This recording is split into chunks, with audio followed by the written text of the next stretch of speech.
Olá, estamos abrindo mais um Ponto de Vista ao vivo aqui pela Santa Cecília TV. Muito mais informação e muito mais debate para você. De segunda a sexta estamos juntos, 1h30 da tarde, um horário tradicional da discussão e do debate político. E, acima de tudo, o debate e a discussão democrática dos assuntos, dos temas que formam a pauta aqui da cidade, da nossa região metropolitana e, claro, os assuntos de interesse nacional. Claro, diariamente aqui o Covid na pauta, a discussão em cima do combate ao coronavírus e quase que uma rebelião de governadores, 19 ou 20 governadores, que culminou ontem à tarde com o desabafo, o soco na mesa, Eu ia dizer outra coisa, Evidentemente, se estivesse num botequim tomando cerveja aqui com meus amigos que estão na bancada, eu ia dizer que o governador do Rio Grande do Sul, Eduardo Leite, botou outra coisa na mesa, Mas aqui, claro, entrando na casa das pessoas, a gente não pode dizer exatamente ou tudo que pensa, Deu um soco na mesa, acusou Jair Bolsonaro, de não ter apreço, pela população, e não defender o seu povo, não defender a sua gente e de matar brasileiros. Foi isso que disse ontem, o governador do Rio de Janeiro. Bolsonaro está matando brasileiros. Você que aí é crítico, aí manda uns e-mails esquisitos aqui pra gente, dizendo que a gente ataca o governo aqui no Ponto de Vista, a gente não faz absolutamente nada. A gente repercute, a verdade, aquilo que acontece no dia a dia, Agora é o Eduardo Leite, um governador do PSDB, que não tem absolutamente nada a ver com a esquerda, é um homem de centro mais à direita, enfim.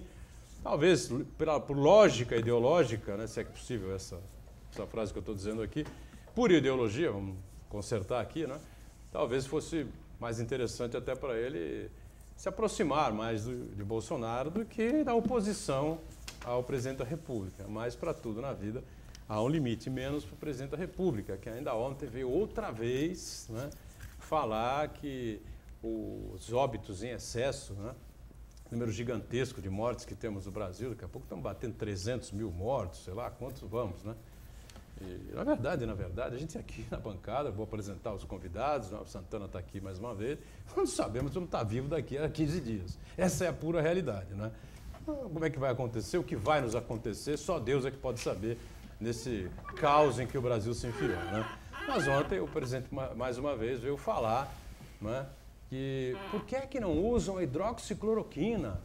Por que é que não usam a Anitta? Por que é que não usam o outro remédio lá para combater micróbio, o diabo que os carrega? Ivermectina, Por que não usam ivermectina? Ivermectina, presidente, é fabricado por um laboratório chamado Merck, laboratório alemão, que já há mais de um mês, 2 meses, 3 meses, eu nem me lembro bem, já emitiu uma nota para o mundo inteiro. O mundo inteiro recebeu essa nota do laboratório Merck, afirmando que não há nenhuma comprovação científica de que a ivermectina deve ser aplicada para combater ou para prevenir contra o coronavírus ou contra a Covid-19. Então, sinceramente, o Bolsonaro está completamente fora do eixo, Talvez seja o caso de uma camisa de força, ou ele realmente é essa figura descrita aí pelo governador do Rio Grande do Sul, Eduardo Leite. E realmente age contra o seu povo, não tem a menor empatia pela sua gente, pelo povo brasileiro, e está matando os brasileiros com o Covid-19. Palavras do governador do Rio Grande do Sul, Eduardo Leite. Ponto de Vista sempre tem a sua reprise, de segunda a sexta, aqui na Santa Cecília TV, a partir das 20 horas, a partir das 8 da noite. Advogados da área criminal participam com a gente nesta terça-feira. Aqui à minha esquerda, o Dr. Matheus Cury, que vai nos dar a participação, a sua alegria de participar conosco, Matheus, que atuou bastante tempo aí no Conselho Penitenciário do Estado, foi até presidente aí desse órgão. Tudo bem, Matheus? Prazer tê-lo a bordo. Tudo bem, Edgar, é um prazer estar aqui novamente no seu programa. Marcos Santana, meu amigo também é Armando de Matos Júnior, enfim, uma bancada de amigos, eu fico muito feliz de estar aqui. Você, acho que introduziu muito bem o programa de hoje, O presidente nada mais é do que um irresponsável, não é mesmo? Ele não ele não tem a menor empatia, como você bem disse, pelo povo. E eu acho que isso é falta de projeto, né? Acho que fica muito evidente que isso é falta de projeto. É verdade.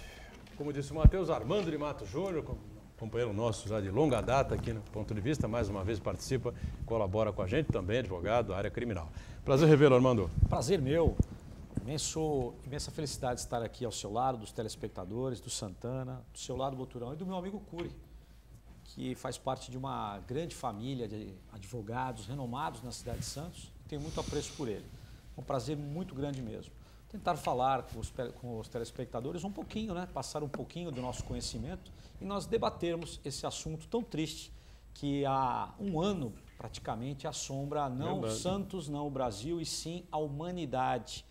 A partir de 16 de março foi o dia do fechamento geral, me recordo como se fosse ontem.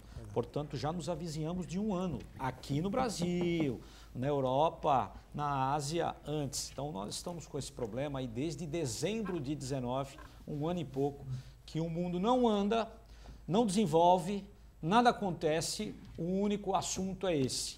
Portanto, fica muito claro, falta de organização, conforme disse o Dr. Cury aqui. Falta de projeto. Nós não tínhamos projeto na área de saúde, estamos pagando a conta. Mas eu já falei isso aqui 3, 4 vezes, tomara que fique bem fixado. Nós preferimos construir estádios de futebol. Construímos mega estádios de futebol no passado para assistirmos à Copa do Mundo. A conta chegou, agora não temos leito, portanto, fechamos o comércio, tiramos as crianças da escola, ninguém trabalha, com medo de nós chegarmos ao caos e o problema não ter mais como ser solucionado. É o que está acontecendo em algumas cidades. A conta chegou, está aí.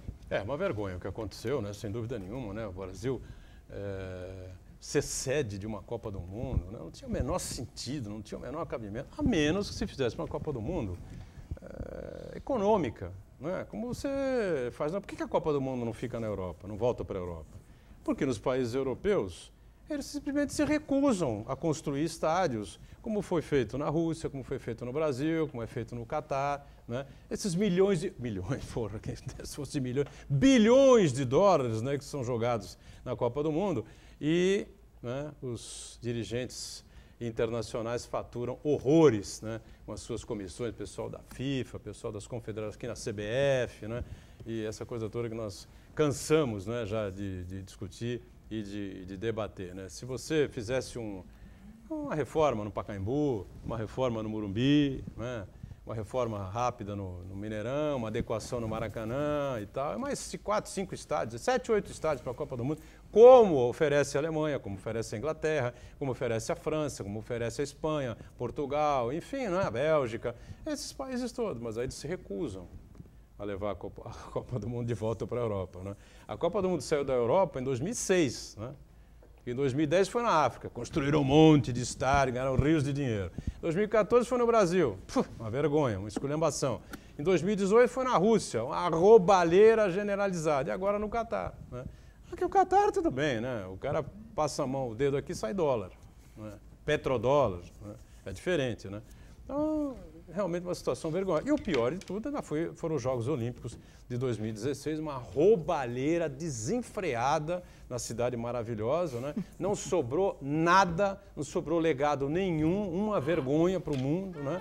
E o Comitê Olímpico Internacional, o Carlos Arthur Dusman, que era o presidente do Comitê Olímpico Internacional, foi preso, agora está em liberdade condicional, né? Não sei se está com tornozeleiro ou não, mas um famoso ministro, né, do presidente da República, do atual governo, né, o velhinho, né, do gabinete de segurança institucional, né, me fale o nome dele agora, o general, como é que ele chama? Vilas Boas?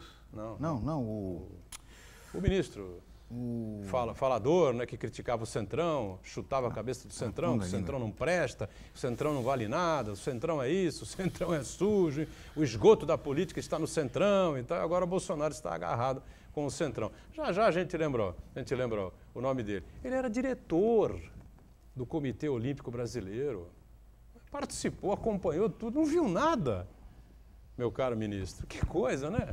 Porra! Muito bem, Marcos Santana está lá na ponta tentando achar aí o nome da figura, né? E de vez em quando ele aparece em alguma das principais rádios do país, né? Quem é? Ele me falhou a memória também, acho que é vontade de esquecê-lo. Talvez seja isso, vontade de esquecer. General Heleno. General Heleno, isso. Augusto Heleno, é verdade. General Augusto Heleno, GSI, né? Gabinete de Segurança Institucional. Era diretor do Comitê Olímpico Brasileiro de Carlos Arthur, o presidente era Carlos Arthur Nussmann. Pô, eu não estou aqui acusando ninguém, tá certo? Mas, porra, ele era diretor, não viu nada. Não viu nada. Daquela roubalheira generalizada, aquele escândalo, bem lembrado pelo Armando aqui. O Armando lembrou da Copa do Mundo, né? Mas eu lembro também das Olimpíadas, que foi uma coisa mais focada na cidade do Rio de Janeiro. É mais fácil para você identificar, né? A roubalheira. Depois veio que foi veio aquilo, no Rio, né? Depois veio o que veio. É o que veio no Rio de Janeiro, né? O governador Cabral, o governador Pezão, o ex-prefeito, agora derrotado em segundo turno no Rio de Janeiro, né? O Crivella, uma coisa extraordinária. Witzel. Né? Meu Deus do céu. Wilson Witzel, bem me lembro aqui, o Matheus Cury está afastado. O Witzel que ia arrumar a casa, né? Ia pegar sniper para tirar a distância e matar os bandidos. Bandido bom, bandido morto. Bandido bom, bandido morto. Pra ele tomar um tiro na cabeça agora. É verdade. Largue o fuzil e pegue uma Bíblia. Larga o fuzil e pega. Nossa Senhora. Marcos Santana aí acompanhando as nossas informações que vão chegando e a sua participação muito importante com a gente aqui. Tudo bem, Santana? Tudo bem, boa tarde a todos na medida do possível. Edgar, a gente esqueceu o nome do general Augusto Heleno, porque ele praticamente submergiu, desapareceu, se escafedeu dos holofotes depois que o presidente Jair Bolsonaro abraçou o centrão. O general Augusto Heleno é o famoso autor daquela frase, se gritar pega ladrão, não sobra um no centrão, né? Alguma coisa parecida Exatamente com isso. Né? Então, depois disso daí, general Heleno desapareceu, se escafedeu. Mas sair do governo não sai. Não sai do governo. Sair do governo, você devia pegar o boné e ir embora para casa. Depois que o Bolsonaro fez acordo com todos os partidos do Centrão para sustentá-lo no Congresso Nacional, para impedir que o processo de impeachment fosse instaurado, né? Agora, o que o general Heleno tinha que fazer?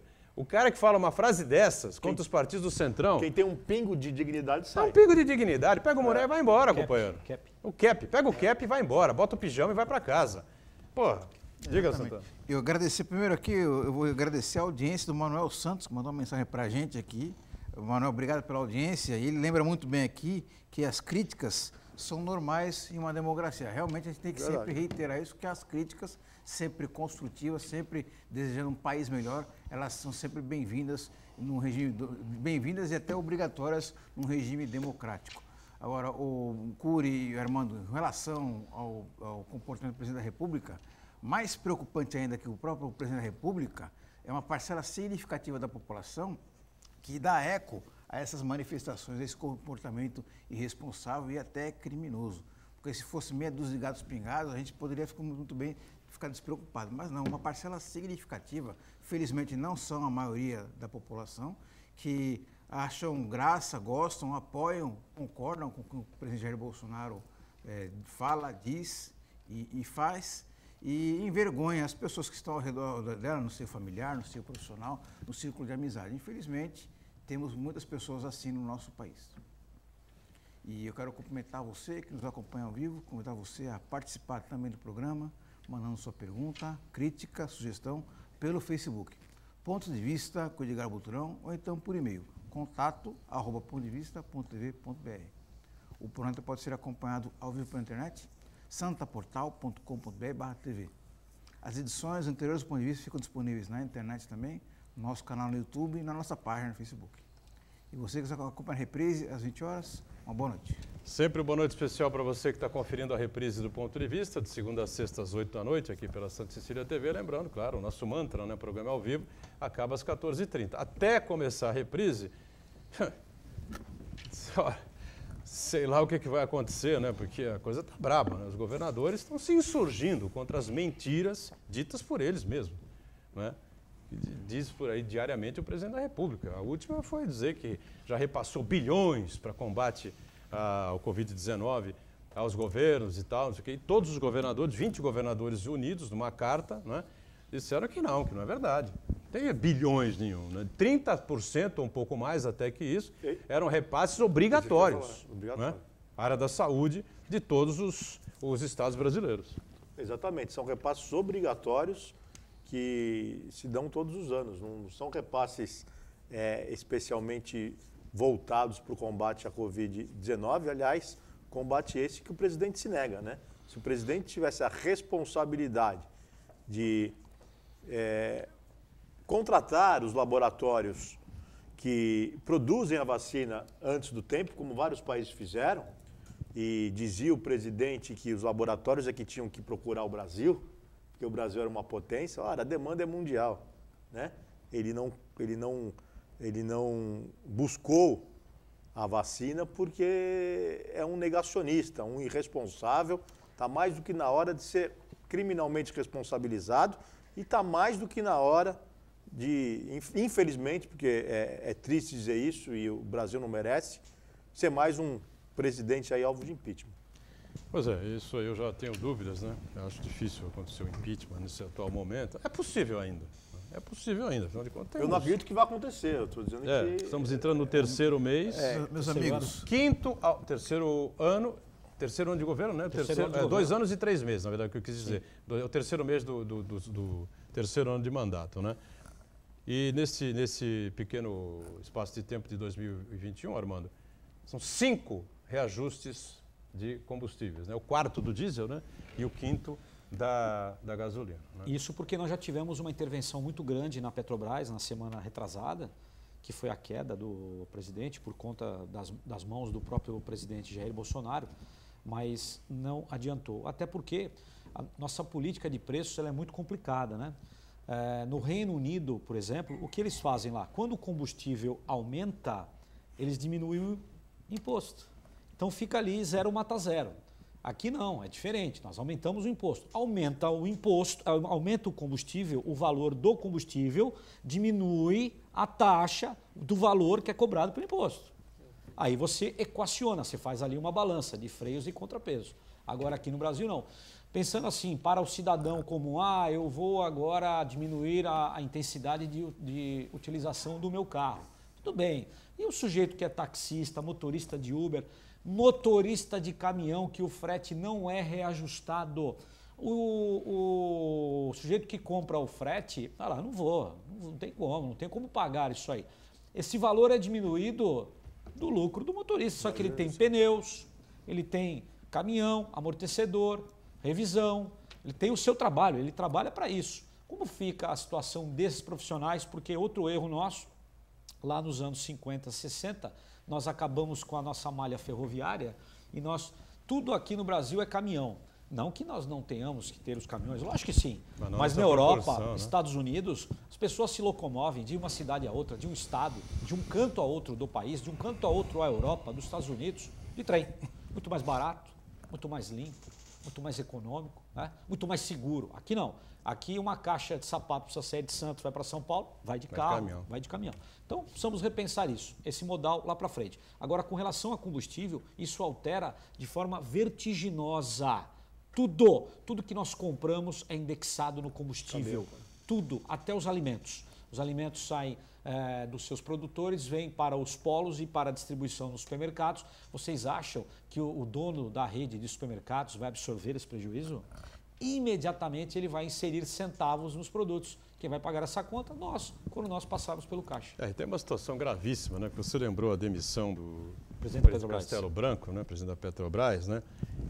Em tese, teria sido por um arroubo do Bolsonaro por conta dos preços altos, essa coisa toda, previsibilidade que ele gostaria de ter, essa coisa toda. Aí já aumenta na sequência. Né?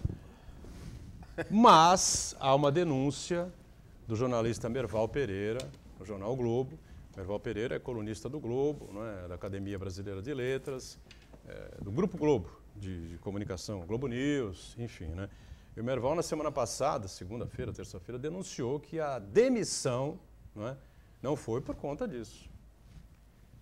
Foi uma exigência do presidente da República, através do seu ministro de comunicação, né, o ator lá, o genro do Silvio Santos, né, de que a Petrobras investisse 100 milhões, não é 100 mil reais que eu estou falando, 100 milhões em publicidade na Record, no SBT, na Rede TV, na Band, em algumas emissoras de rádio espalhadas pelo país. Certo? Vou repetir.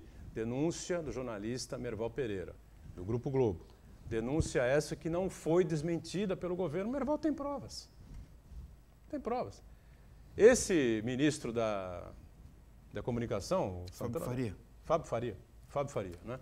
Genro do Silvio Santos, né? Deputado federal, enfim, pelo estado do Nordeste, eu não sei agora qual é, né? Ligou para o Merval, o tal de Flávio Weingarten lá, que é um empresário de comunicação, né? Também entrou no circuito, bateu no Merval, xingou o Merval e tal, não sei o quê. Aí à noite o ministro, nesse mesmo dia à noite, o ministro ligou de novo para o Merval Pereira, pedindo, Merval, agora vamos conversar, você colocou isso aí, pô, você exagerou e tal, não sei o quê. E o Merval falou recentemente, numa conversa que teve com o Marco Antônio Villa, eu acompanhei esse vídeo, e o Merval disse, eu não vou tirar uma linha.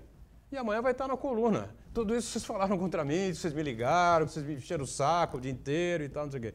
Então a denúncia continua de pé, né? E ninguém no governo Bolsonaro desmentiu. Denúncia feita pelo jornalista Merval Pereira no jornal O Globo.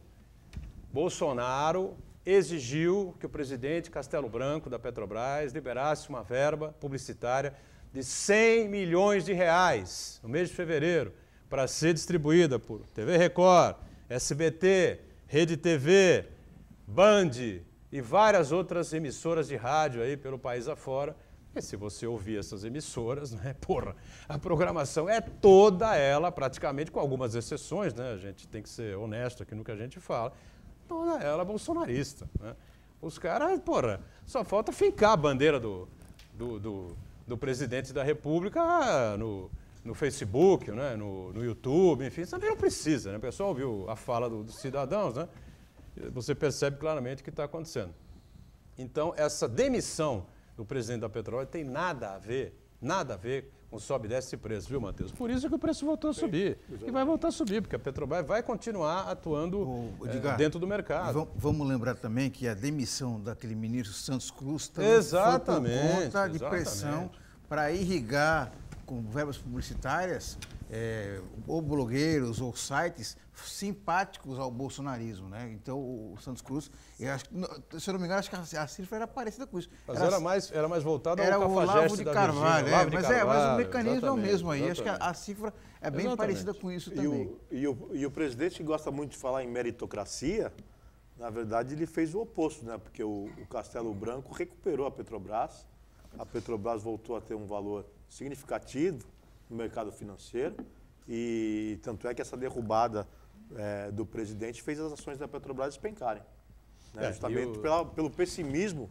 do mercado financeiro em relação ao futuro da Petrobras. Exatamente. Tem muita especulação nesse meio, né? Muita especulação, gente alterando para fazer o dólar se alterar, ações da Petrobras. Hoje o dólar batendo aí quase 5,70. Outro dia era 5,40 na sexta-feira. Quase R$6 daqui a pouco o dólar. Inviável. Não, e outra coisa, eu já falei aqui 1 milhão de vezes. Vá à rua, pegue aí 5 institutos de pesquisa que têm credibilidade e questione as pessoas. Você tem interesse na Petrobras? Você vai ter 90%, 95%, não tem interesse nenhum na Petrobras. Eu quero que a Petrobras se lixe. O que eu quero? Eu quero é parar meu carro no posto de gasolina e abastecer a R$2 o litro a gasolina. O álcool a R$1,20, R$1,30. 80 centavos. O diesel a R$1, R$1,10. Depois tudo isso que o Armando explicou agora há pouco aqui, poder se efetivar. E, lamentavelmente, o frete nosso é todo ele feito e focado em cima do transporte por diesel, né, por caminhão. Rodoviário. Um intervalo, voltamos já. Muito bem, sequência do ponto de vista. Dr. Matheus Cury conosco, Armando de Matos Júnior também, advogados da área criminal. Marcos Santana acompanhando as informações que vão surgindo e o Covid-19 aqui em Santos com 36.492 casos, 1.100 óbitos. A gente deixa aqui sempre o nosso pesar, nosso sentimento a você que perdeu aí um amigo, um parente próximo por conta dessa pandemia interminável no Brasil, né? 2.044.699 casos em São Paulo, é um número impressionantemente alto, inacreditável. 59.546 pessoas perderam a vida no estado. E no Brasil, 10.587.001 óbitos, 10.587.001 casos. 255.720 pessoas perderam a vida, são os números oficiais, né? Que esse pool aí de grupos empresariais de comunicação conseguem apurar diariamente, são números de ontem, evidentemente que já temos aí um número muito superior, né? Nesse momento que o programa está ao vivo, né? Média de óbitos em Santos, infelizmente, subiu na última semana, de 22 a 28 de fevereiro, e agora na casa de 3,6% óbitos por dia, né? E a vacinação na Baixada Santista vai melhor do que no país, né? 99.884 pessoas até ontem à noite haviam sido vacinadas, hoje já tem mais, claro. 81.795 foram da primeira dose ainda e 18.089 pessoas já conseguiram tomar a segunda dose também, então estão absolutamente vacinadas. Se foi não, só pode ter sido pela Coronavac, né?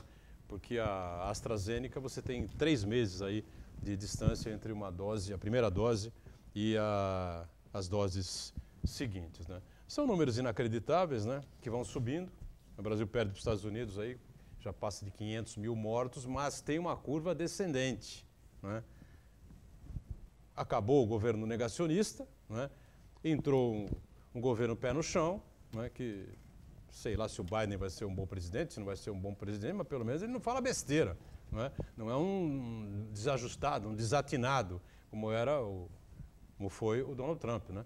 Que não levantou uma palha, uma pena para combater o coronavírus. O Biden está botando bilhões aí para que até julho, no máximo, todos os americanos estejam vacinados e, quem sabe, a vida possa voltar ao normal nos Estados Unidos. Aqui Turão, não se vê nada. Pelo que eu sei, parece-me que 25% da população norte-americana já foi vacinada. Mais ou menos, acho que não sei se chega a tanto, mas... Acho que sim, 25%. E acho que já tem mais de 300 milhões de doses compradas para vacinar, Sim. ou seja, vacinar. Eles só não podem vacinar porque há aquele hiato. Precisa esperar um pouco. Mas quero fazer uma conta rápida. E tem um problema, eles não têm a nossa expertise de vacinação. O sujeito tem que procurar uma clínica, né, procurar um hospital. Não tem o sistema único de saúde que nós temos aqui. Lá não tem essa facilidade. O Obamacare lá é diferente. No Brasil, a gente... Não tem as campanhas de vacinação. Exatamente. No Brasil, praticamente a vacina vai ao povo. Fazer expert. Né? Lá é diferente. O povo tem que ir atrás da vacina. Sim. Né? Quero fazer uma conta rápida aqui. Hoje, pela manhã, cedinho, os primeiros momentos lá do dia, eu estava lendo os jornais de Portugal. Como todo dia você faz, né? Como todo dia eu faço. E nós tivemos em Portugal todo 38 mortes. Então vamos fazer uma conta rápida aqui. 38 vezes 22. Já vou explicar por que 22. Seriam 836 mortes. 22 porque a população de Portugal são 10 milhões. Aqui são 220 milhões mais ou menos. Então nós multiplicaríamos por 22. Teríamos um número de 836 mortes. Aqui nós tivemos 1.100, é isso? 1.100. Em Santos? Não. Santos. País. 200 e... Não, de ontem para hoje. Estava falando de 24 horas. Isso. 1.100. Olha só como essa doença, ela realmente é dura, ela é forte. Portugal, se nós tivéssemos lá 220 milhões de habitantes, nós teríamos 836. Aqui 1.100, né? 20% a menos? Um pouquinho menos ainda. Mas olha só, mesmo na Europa, num país com uma educação completamente diferente, com um poder econômico daquele país melhor do que o nosso, né? Uma população com uma capacidade intelectual bem superior, lamentavelmente, mas é a verdade, 38 óbitos. Essa doença é séria. Então esse negócio de ficar negando o coronavírus, realmente, nós precisamos trabalhar, precisamos viver, precisamos ganhar dinheiro, produzir, estudar. Mas as cautelas precisam ser tomadas até a vacinação em massa. Se nós estamos fazendo certo, começando pelos idosos, isso nós vamos descobrir lá na frente. Alguns países, como a Índia, começaram pelos mais jovens. Por quê? Porque são os vetores. São os vetores. Vão para a escola, etc. Mas os nossos jovens, as pessoas de mais idade são muito fragilizadas. Né? A maioria delas possuem doenças. Então aqui nós começamos pelos idosos. Estamos diminuindo. Hoje até vi que o Lima Duarte recebeu a segunda dose. Hoje. lá O Eduardo deve ter 90 anos. no estado de São Paulo, ele já recebeu a segunda Roberto dose. Carlos foi vacinado ontem. Roberto Carlos. E os médicos hoje aqui na Baixada Santista, médicos, fisioterapeutas, enfermeiros, estão recebendo a segunda dose. Então, enquanto nós não tivermos o povo vacinado de forma massiva, isso aqui, gente, máscara, distanciamento, lavar as mãos e o pior de tudo, aglomerações. Tem que existir festa, gente, nesse momento não é para isso. Festinha, baile, não dá para ser feito isso. No final de semana... Dá abraço, compartilha copo. Em São Paulo, a prefeitura fechou, interrompeu um baile da terceira idade. Vejam vocês. Aí estão procurando, né? Aí, veja, aí nós voltamos... Aí estão procurando. Voltamos à questão inicial, voltamos à fala do governador do Rio Grande do Sul, Eduardo Leite, está lá instaurou lá a tal da fase preta, né? Nós temos aqui a laranja, a amarela, a vermelha, que é a mais complexa. Podemos ter uma roxa, foi dito ontem pelo secretário de Saúde do Estado de São Paulo, hein? Amanhã hoje, São Paulo vai para a vermelha, né? Eu não sei se vai, né? Acho que pode ser que aconteça, né? Pode ser que for todo mundo para a vermelha, vai todo mundo ficar trancado em casa outra vez, né? Vai fechar tudo, academia de ginástica, enfim, todas as lojas, o comércio, tudo de novo. Olha a situação onde nós vamos parar. Então, veja bem, nós temos um sistema de saúde frágil, complexo. O presidente disse isso agora, segunda-feira. Nosso sistema de saúde sempre teve problemas. Muito bem. Então, ele afirma, ele assume que ele sabia que o sistema de saúde do Brasil sempre teve problemas. Nós estamos acompanhando, vamos voltar a março de 2020. Estamos acompanhando o que estava acontecendo na Europa, tá certo? Especialmente na Itália, Espanha, depois a Europa inteira com complicações, depois passou para os Estados Unidos ainda, o negacionista maior do mundo, Donald Trump, disse que não era nada. Aí o nosso negacionista maior do Brasil, né, foi na onda do Donald Trump e disse que não era nada. Muito bem, os médicos, o ministro Mandetta já dizia, os médicos de maneira geral diziam que não conhecemos o vírus, aquela coisa toda. Então, se você assume que você tem um sistema de saúde deficiente, né, já de décadas, o que é que você tem que fazer? Você não tem que se prevenir? Né? Fazer investimento. Tem que fazer um investimento, não só na área da saúde, mas no combate ao coronavírus. Eles chamam de gripezinha, resfriadinho. Vendeu cloroquina, fez ontem de novo. Né? Ofereceu cloroquina de novo. As pessoas, cobrou os médicos. Por que não dão receita de cloroquina? Por que não dão ivermectina? O laboratório que produz a ivermectina já produziu uma nota para o mundo inteiro ler, que não há comprovação científica de que a ivermectina atua contra o coronavírus. Anitta! Porra! Aí eu volto a questionar, eu ouvi já o Matheus pode confirmar já o que disse, é caso de crime contra a República, crime contra a nação, não sei que diabo de crime, é caso para se criminalizar o presidente da República, um questionamento, não estou afirmando isso porque eu não sou da área, tá certo? Agora eu vou deixar a bola aqui com o Matheus e com o Armando. O Matheus já disse que sim. O presidente da República está sujeito a um crime que não nos atinge, que é o crime de responsabilidade, né? E eu acho que tudo isso pode ser enquadrado, sim, no crime de responsabilidade. O doutor Armando pode depois dizer se concorda ou não, porque o presidente da República ele tem uma obrigação moral, uma obrigação ética, porque ele é a figura central da nação. Né? As pessoas seguem o presidente da República. Isso é claro. Ele é um líder, ele é líder de uma nação. E como líder de uma nação, ele tem uma responsabilidade maior do que do cidadão comum.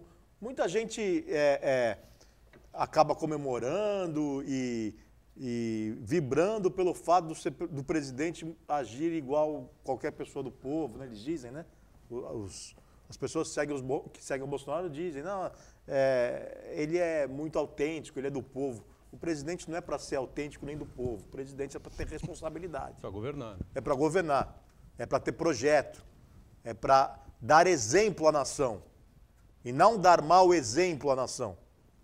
E tudo que o presidente vem fazendo, lamentavelmente, a gente fala com muita tristeza, é dar mau exemplo à nação. Né? Ele não pode ser contra a ciência mundial. Então a ciência mundial está equivocada e o presidente da República Federativa do Brasil é o único que está correto no mundo. Né? Isso é de uma extrema irresponsabilidade. Né? Por causa do presidente, as pessoas saem sem máscara. Por causa do exemplo, do mau exemplo do presidente, as pessoas aglomeram. Fazem baile da terceira idade. Fazem bares da terceira idade ou baile funk na rua. Por conta, muitas vezes, não digo que seja 100%, mas muitas vezes pelo mau exemplo dado pelo presidente da República. Então, o presidente da República, ao contrário do que muitos pensam, não é um cidadão comum. É claro que ele é de carne e osso, é claro que ele é ser humano, é claro que ele morre como todo mundo, mas ele tem uma responsabilidade muito maior do que a nossa. Claro, evidente. Né? Porque ele é um líder de uma nação. E eu vi rumores, não sei se foi o UOL, um outro site de jornalismo que publicou, inclusive, uma reportagem com uma assessora do Ministério da Economia que deixou escapar que o desejo do presidente é que muitos idosos morram para aliviar a Previdência. Se isso for verdade, isso é genocídio. Isso é muito sério. Né? Não sei se isso é verdade, mas eu não duvido de mais nada. Pela reação do presidente, pela forma como ele conduz, ele quer mais que as pessoas morram mesmo. Armando de Matos, o que pensa aí dessa questão que eu coloquei aí? O Matheus já deu a posição dele. Concordo totalmente com o doutor Matheus, mas só está um detalhe nesse jogo. Diferente de nós aqui, pobres mortais, que somos o que nós, durante a nossa vida, produzimos de errado, é apurado por um delegado. Se houver denúncia, vai para o Ministério Público. O presidente da República é diferente. E ontem, assistindo o programa Roda Viva, não sei se tiveram a oportunidade aqui, os integrantes, nada acontecerá com o presidente. Ele está com todos os homens ao seu lado. Pelo menos foi o que eu percebi ontem, vendo o presidente do Senado em entrevista, um sujeito muito culto. Passou o pano ali o tempo todo. Um advogado muito preparado mesmo. Inteligente, sem muito dúvida. inteligente, né? Muito inteligente. De Minas Gerais, se não me engano, né? A origem dele é de Mineiro, Minas. é bom mineiro. Mineiro. E fala muito bem, muito articulado, e ficou muito claro, até porque uma determinada jornalista pontualmente atacava ali o presidente, ele falava, o presidente da República, ele falava, não concordo com o que está sendo dito pela senhora ou por você, não sei qual o pronome de tratamento utilizado. Então, diferente de nós aqui, que somos processados de uma forma muito simples. Eu acho que ficou um pouco ruim para ele, para a imagem dele, aquela participação de ontem no Roda Viva, porque ele foi levado, né, ao programa num momento de crise, a extrema crise sanitária do Brasil, né, com o Covid subindo, enfim. Né? Lá em cima. Então, pode completar, Armando. Diferente de nós aqui, como eu disse, vou voltar, somos processados muito facilmente, muito tranquilamente pelas autoridades. O presidente da República há um rito completamente especial. Onde está escrito isso? Na Constituição, na Carta Política de 88. Se não, qualquer um delegado, qualquer um juiz, qualquer um promotor poderia processar o presidente da República. Evidente. Então, ia ter ação no Brasil inteiro. Ia ter ação no país inteiro. Então, eu não vejo como prosseguir, mas concordo com o doutor Matheus Cury, que nós estamos aí com um perigo sério, porque não só por esse episódio, por outros episódios, realmente, o presidente da República deve manter ali, não precisa ser mascarado, não é isso, não é isso. Ele até pode ter ali os momentos de tranquilidade dele, como qualquer ser humano pode, né? Às vezes até ele não consegue, né? A própria imprensa fica ali investigando com um drone onde ele está, o que está fazendo, se está jogando bola, se está na praia. Eu lembro do Lula aqui no Forte dos Andradas com um isopor cheio de cerveja, lembra disso? Eu não sei como jornalista conseguiu aquilo, talvez atrás, sei lá, de uma embarcação na praia. Teleobjetivo, né? Teleobjetivo foi buscar o presidente carregando um isopor cheio de cerveja ali, algo até engraçado. Mas o presidente não pode falar algumas coisas, talvez ele tenha até vontade de falar, mas não pode. Então nós vamos imaginar um pai que proíbe o filho ser fumante, sendo que o pai é fumante. Ridículo. Como é que você vai proibir o seu filho fumar se você fuma? Agora, como é que você quer que o povo tenha cultura, um povo prepare-se, etc., vai estudar? E o presidente falando a quantidade de coisas que ele fala de uma forma muito simples. Não pode. O presidente precisa manter um ritual. Não precisa ser a rainha da Inglaterra, não precisa de tanto. Mas precisa manter um ritual, sim. O Armando, ou seja, então temos aqui dois advogados. Vou deixar bem claro, né, para os bolsonaristas, os bolsominions, não estou falando mal dele, mas que vêm aqui nos criticar, né? Os dois advogados de sucesso, né, aqui em Santos, absolutamente conhecidos, professores universitários, doutor Matheus Cury, foi presidente do Conselho Penitenciário do Estado, doutor Armando de Matos, advogado dos mais conhecidos, vários casos importantes aqui da cidade. O Armando cansa de aparecer na mídia, né? E estão dizendo aqui no programa, não sou eu que estou falando, nem o Santana que está batendo nessa tecla, porque nós não somos da área, tá certo? Estão dizendo que o presidente da República hoje, né, deveria ser criminalizado por todas essas situações, né, denunciadas ontem, né, finalmente, por um governador, uma pessoa de um peso pesado, que é o governador do Rio Grande do Sul, Eduardo Leite, que disse que Bolsonaro não tem a menor empatia com o povo brasileiro e que o presidente da República está matando brasileiros. Foram as palavras do governador do Rio Grande do Sul. Não sou eu quem estou dizendo isso. Apesar que eu concordo com ele, né? Mas não sou eu fui eu que disse isso. Isso não saiu do programa Ponto de Vista, tá certo? Palavras do governador do Rio Grande do Sul e hoje aqui, 2 advogados peso pesados aqui da região, da cidade, da Baixada Santista, em confirmar aquilo que disse o governador do Rio Grande do Sul. Pois não, Santana? Edgar, o Armando e o Cury foram extremamente felizes para pontuar esse comportamento do Jair Bolsonaro, que acaba influenciando e estimulando muitas pessoas.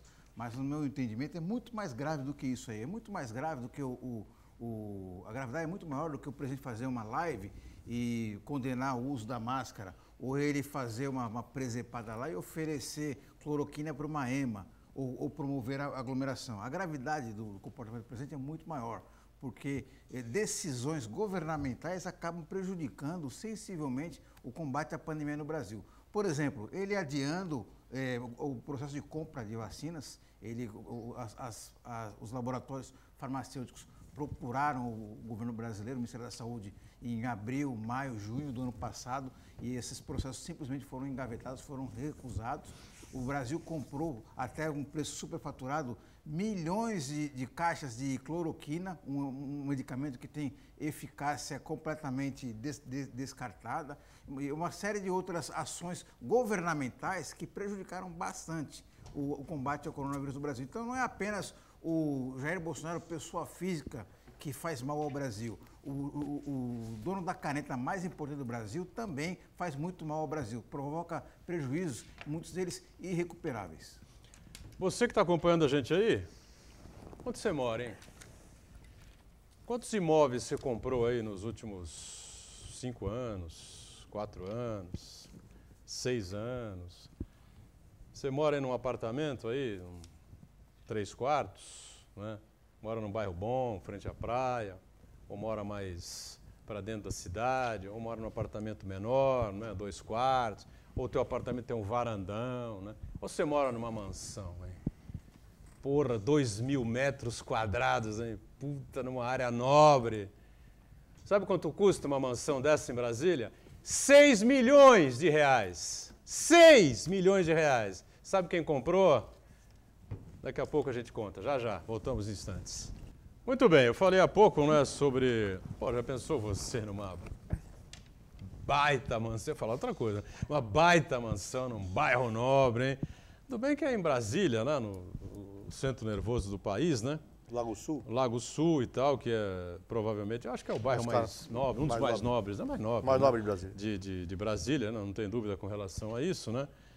E uma mansão, rapaz, 2.500 metros quadrados de área total, né? Não é a de área construída, né? Estou tentando achar aqui a informação completa. Pode soltar aí, pode soltar. Tem o vídeo aí na mão, não? Olha que beleza. Isso é uma mansão, rapaz, em Brasília. Olha isso. Olha, o Matheus está impressionado. Olha a piscina. Pô, dá para você fazer treinamento para os Jogos Olímpicos aí, rapaz. Emprestar para o Comitê Olímpico Internacional, do ex-Dusman, né?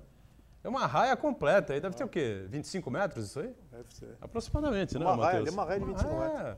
Parece, né? Dá para fazer um na ida, um vai e outro vem, viu, Armando? Você vai, teu filho vem, tua filha vai, você vem. Entendeu? Olha que beleza. Dá para fazer uma festa sem aglomeração. Entendeu? Dá para fazer festa sem aglomeração para umas 600 pessoas, né? Dá para umas 600 pessoas circularem, né, à vontade, nessa... O pessoal antigamente brincando falava uma mansarda, né? Não é mansão, é uma mansarda, né? Mansarda. Meu Deus do céu. Olha aí, olha o tamanho da mansão. Quantas salas já apareceram aí, hein? Umas 5? A cozinha já é mais humilde, né? É a Copa Cozinha, é isso? É um pouco mais humilde, né? É preciso que era bom que ele revisse isso, né? O proprietário. Sabe quem é o proprietário? Quem comprou essa casa aí há alguns dias? O senador Flávio Bolsonaro. Flávio Bolsonaro, o 01. Aquele, né, que responde o processo de rachadinha com os seus funcionários, né, com os seus assessores de gabinete, quando era deputado estadual no Rio de Janeiro. O senador Flávio Bolsonaro comprou uma casa avaliada em R$ 5.970.000 no Lago Azul, bairro Nobre de Brasília. Negócio imobiliário do filho de Jair Bolsonaro foi lavrado com escritura de compra em um serviço notarial, não foi num cartório de registro de imóveis, não foi no registro de imóveis, foi num cartório notarial de Brasilândia. Quem não conhece Brasilândia é uma cidade satélite, fica a 45 quilômetros do plano piloto, ali do centro de Brasília. Quem conseguiu essas imagens foi o jornalista Jorge Marques, né, divulgou nas redes sociais. O imóvel tem senta aí você, 1.110 metros quadrados. Dá para fazer isolamento social, fácil. É ou não é, Matheus? 1.110 metros quadrados de área construída, amigo. E o terreno, como eu disse há pouco, né, 2.500 metros quadrados. Sabe quanto tem a mansão do Marcelo Odebrecht, no Morumbi? 3.000 metros quadrados. Né? A do Bolsonaro, filho, o senador Flávio Bolsonaro, comprado agora recentemente em Brasília, tem 2.500 metros quadrados. E diz aqui o Jorge Marques, é a supermansão de 6 milhões, financiada pelo Banco Regional de Brasília em 30 anos. Foi financiado, não foi pago à vista. Né? O Armando já estava com a defesa pronta, agora... O financiamento está mais barato do que o... Juros de 3,75 ano. Então, tá mais barato ano! Enquanto o pobre mortal, né, nós pobres mortais, pagamos juros de 4,5% ao mês. Né? Ou ao ano, em alguns casos também, né? É possível. Né? Flávio e a mulher, Fernanda, visitaram outras casas de luxo, algumas nas margens do Lago Paranoá, né, também área nobre, anunciadas por até 10 milhões. Mas aí 10 milhões, aí para Flávio Bolsonaro não dá, né? Mas se você for ver essa senador casa, da República, você né? falou em 6 milhões, 1.000 metros quadrados, dá uma conta aí de R$6.000 o metro, é isso? É mais barato que aqui, né? Mais barato que aqui. Essa casa no litoral norte aqui, Praia da Baleia, Juqueí, custaria 18, 20 milhões. É isso mesmo. Tranquilamente. Eu acho que esse preço aí, esse valor que foi divulgado, não é o valor real da transação. Porque em Brasília tudo é caro. Lá uma Coca-Cola é mais cara. Lago Sul ainda? Tudo lá é caro, tudo lá é caro. Tudo lá Brasília, quem não conhece, tive a oportunidade de ir para lá a trabalho várias vezes já na minha vida, e oxalá que eu ainda vá várias. Lá tudo é mais caro, o restaurante é mais caro, o combustível é mais caro, o automóvel é mais caro. O que será, hein? A propriedade, porque as pessoas ganham bem lá, são funcionários públicos, a grande maioria. Claro, a grande per capita maioria do Brasil, são lá. funcionários públicos de poder aquisitivo elevadíssimo. Né? Mais ou menos teto, R$33.000. É uma ilha da fantasia completa. Mais ou menos isso. Então essa casa, com esse porte de 1.000 metros, nessa localização, o local eu conheço, vou falar para vocês, está barato. Barato. Porque essa casa, aqui no litoral norte de São Paulo, custaria 12 a 15 mil, se for na Riviera de São Lourenço, 17, 18 mil reais o metro quadrado. Pegou uma bela liquidação, falando aí né, de o 6 mil Flávio reais Bolsonaro. uma casa de 1.000 metros, 6 milhões. Agora, quando eleito pela primeira vez em 2010 a Assembleia do Rio, Flávio Bolsonaro apresentou à Justiça Eleitoral um patrimônio de 690 mil reais. Em 2018, quando ele se candidatou ao Senado, esse valor corrigido chegava a R$1.124.000 reais. Mas em 18 mesmo, naquele ano, há 2 anos e pouco atrás, quando se candidatou ao Senado, ele apresentou já um patrimônio de R$1.742.000, 55% maior. Né? Um deputado estadual ganha 20 pau, 24 pau. Né? E 2 anos depois ele compra uma casa de 6 milhões, que disse muito bem o Armando também, graças à profissão, antes dos tempos pandêmicos, ia muito para Brasília, né? Umas 4, 5 vezes por ano. Então a gente conhece bem Brasília, o Lago Sul, e é uma área nobilíssima de Brasília. E em pouco mais de 2 anos, então, o patrimônio dele só nessa casa foi de 1.700 para 6, sendo que há sérios indícios de que essa casa tenha sido passada, pelo menos no registro, por um preço inferior ao de mercado. Porque eles foram visitar o Lago Paranoá, né? As casas do Lago Paranoá, as mansões do Lago Paranoá, e não gostaram. Esse é o que é senador? O senador. O senador fica empregado no mínimo 8 anos, né? Estão falando de 19, 20, 21, 22, 23, 24, 25, 26. 2026 Armando, dá para pagar o financiamento. Dá para pagar o financiamento com 25 pau por mês? A prestação é mais que 25 pau. Porque se fosse deputado federal, eram só 4. Não é 25 pau de salário, entenda bem. O salário do senador equivale ao salário do Supremo Tribunal Federal. Milhões. Ele financiou 30 milhões. 3 milhões ele financiou? 3 milhões. 3 milhões? Esse financiamento de 3 milhões a prestação deve girar acima de 20 mil. Pode verificar. Tranquilo. Pode simular 3 milhões para financiar. Tranquilo. Então, como diz o Matheus, 20 mil para financiar, né? Pagar o financiamento por mês. E ele ganha 24? Ele ganha 39 mil reais brutos.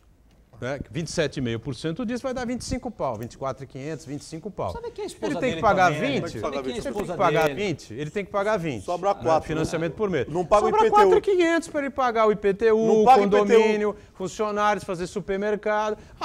Pô, tá tranquilo, né? Não sei quem Os 4 mil não pagam o IPTU daquela casa. Matheus. Turão, você sabe quem é a esposa dele? Se a esposa dele também colaborou com alguma coisa, vamos ver isso. Agora, 6 milhões nessa casa, não está cheirando bem isso aí. Isso não cheira bem. Se ele vai pagar uma prestação de 20 mil, ele até suporta isso. Vai comer no McDonald's, vai almoçar no McDonald's, ele vai sobrar muito. Ele vai ter um pouco mais de dificuldade para pagar essas parcelas, porque ele teve que se desfazer daquela franquia de loja de chocolate lá que dava lucros. É possível que ele tenha vendido a loja por uns 6 milhões de reais, né? De repente, né? Pelo ou 3 milhões, 2 milhões. Pelo 6 não, porque ele financiou 3, né, Matheus? Financiou 3, entrou com 2, né? 2 não, mais, né? A loja mais 2.900 do Brasil, né? 2.900. Ele vendeu a loja por 2.900. Hoje vale mais a pena financiar do que dispor do dinheiro. Não, mas é que tá. A gente está ironizando aqui, claro, né? Você tem que aliviar um pouco, entendeu? Senão você fica louco com uma situação dessa. Você fica louco. Aí alguém do outro lado vai dizer, pô, e o Lula, não sei o que, não sei o que. Eu tenho moral para falar isso que eu estou falando do Bolsonaro. Tenho moral suficiente para falar que estou falando do Bolsonaro. Que é uma vergonha, é um escracho, um tapa na cara do povo brasileiro esse cara comprar essa mansão ganhando 25 pau livre como senador da República. Porque nós mostramos aqui as fotos. O Santana lembra disso? Mostramos as fotos do apartamento de cobertura do Lula em Guarujá. Também. Mostramos as fotos do sítio, não é? Que não era possível o Lula adquirir aquele imóvel daquela maneira, que estava na cara, que era para ele o apartamento, para a família dele o apartamento. Por que estariam Lula, dona falecida Marisa Letícia e Léo Pinheiro juntos visitando o apartamento da cobertura triplex e a OAS fazendo obras e mais obras de reforma no prédio, inclusive um elevador que saía direto da garagem para essa famosa cobertura, né? Então você que é bolsominion aí, que vem encher o saco aí da gente e tal, lembre-se, né, que no programa anterior nós tínhamos no ponto de vista mesmo, nós mostramos várias vezes essas fotos, a imagem do Lula lá dentro, a imagem do Lula comemorando lá churrascada, no sítio que ele chamava os políticos de Brasília todos, venham comigo, vai ter uma festa no meu sítio, tem uma churrascada no meu sítio, quero que você vá lá. Então, no meu sítio, chamado de sítio dele, né, em Atibaia. Então, o pau que dá em Chico também dá em Francisco, aqui no ponto de vista. Não é que a gente seja contra, faça campanha contra ninguém. É que é uma imoralidade. É inacreditável um senador da República, nas condições do senhor Flávio Bolsonaro, como o Matheus vai falar daqui a pouco, né? Vai falar na sequência sobre isso, comprar uma casa por 6 pau, ganhando aí 25 mil reais por mês, pô. E é um tapa na cara da sociedade, como você bem disse, Edgar. Uma semana depois da decisão do Superior Tribunal de Justiça que invalidou a quebra do sigilo do senador Flávio Bolsonaro. Então, o senador tem a certeza absoluta de que é inatingível, né? Porque uma semana depois, parece que em comemoração, adquire um imóvel de 6 milhões de reais, dando o seguinte recado: nas minhas finanças, no meu sigilo, na minha conta bancária, ninguém mexe. É inacreditável, né, Armando? Sim, e fica muito claro, muito evidente que essa casa já estava comprada, ele só aguardou essa decisão do tribunal para, de fato, documentar isso. O fato dele ter feito em outra cidade, ali no entorno, você pode escriturar o imóvel onde você quiser. Agora, o cartório de registro de imóveis é aquele onde será registrado o imóvel no entorno, né, da sua propriedade. Em Santos, por exemplo, são 3 cartórios de registro de imóveis. Você pode escriturar em São Paulo. Pode fazer em qualquer cartório de notas. Pode fazer em qualquer cartório a escritura, o instrumento particular. Agora, o registro é no entorno.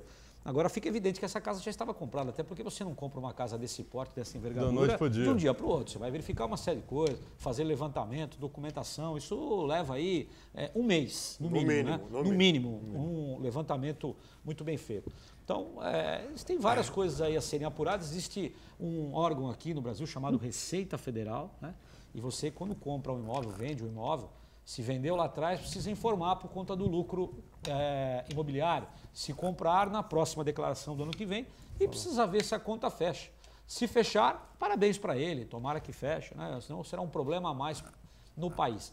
Mas realmente o que me chama atenção só, não sei se os demais colegas concordam, é o tamanho da casa, a localização por R$6 mil o metro quadrado. E além de tudo, eu falei da cobertura do Lula, né, Santana? O apartamento foi leiloado, né, o triplex, onde o Lula teria lá a sua residência de finais de semana, sei lá, com a família. Por né? quanto foi vendido? 2.200.000 o triplex lá de... Foi arrematado, né? Foi leiloado por 2.200. Vale também destacar que o Lula comprou esse imóvel na planta numa cooperativa bancária. Cooperativa bancária, foi muito na época foi muito barato, não estou aqui absolvendo o presidente Lula, mas foi muito barato. Assim como aquele sítio também, na época que ele comprou, também foi muito barato, com certeza. Pode fazer o levantamento em Atibaia de quanto custa um sítio daquele. Aqui ninguém sabe. É muito barato. O problema não foi o sítio, foi a reforma. Foi a reforma. O que chamou a atenção. E na cobertura também foi a reforma. Não foi a compra do sítio. Não foi a compra. Foi a cozinha. Chama aquela cozinha bacana? Cozinha americana. Não, tem um nome de uma empresa aí e etc. E foi aquela empresa que foi lá. Então foi a reforma da cozinha que fez com que levantasse. E no triplex a mesma coisa, né? A reforma também feita pelo Léo Pinheiro. Kitchens. É inacreditável, né? Como é que o cara é senador da República, nunca teve uma empresa, foi construtor, não, nem sei se ele tem formação universitária, o Flávio Bolsonaro, desconheço, nem ele, nem o Carluxo, lá do vereador do Rio, nem o Eduardo Bolsonaro, o tal do Bananinha, né? Ninguém sabe que raio de formação essa gente tem. O cara compra uma casa por 6 milhões, diz o Armando que é pouco, eu também acho que o valor do metro quadrado está baixo, né? Deve ter escriturado a casa por um valor bem abaixo, supomos que seja 6 milhões mesmo, né? É grana para dedéu, é muito dinheiro para um senador da República que não tem. Como é que ele vai manter essa casa com 25 pau por mês, né? De onde ele vai tirar? De onde vem o dinheiro para Flávio Bolsonaro manter sua residência, né, oficial em Brasília? Lembrando que o pai, Jair Bolsonaro, também tem um apartamento em Brasília, casa em Angra dos Reis, né? Mora uma baita casa, num condomínio fechado na Barra da Tijuca, onde tem uma outra casa, uma segunda casa, onde mora o filho, o vereador Carluxo, enfim, uma família de ampla visão imobiliária, não é? Matheus Cury, obrigado pela presença mais uma vez. Armando de Matos, sempre bom recebê-lo aqui. Eu que agradeço. Santana, diariamente conosco, a gente de segunda a sexta-feira, ao vivo, ponto de vista, 1h30, reprise sempre pela Santa Cecília TV, às 8 da noite. Valeu, obrigado, gente. Tchau.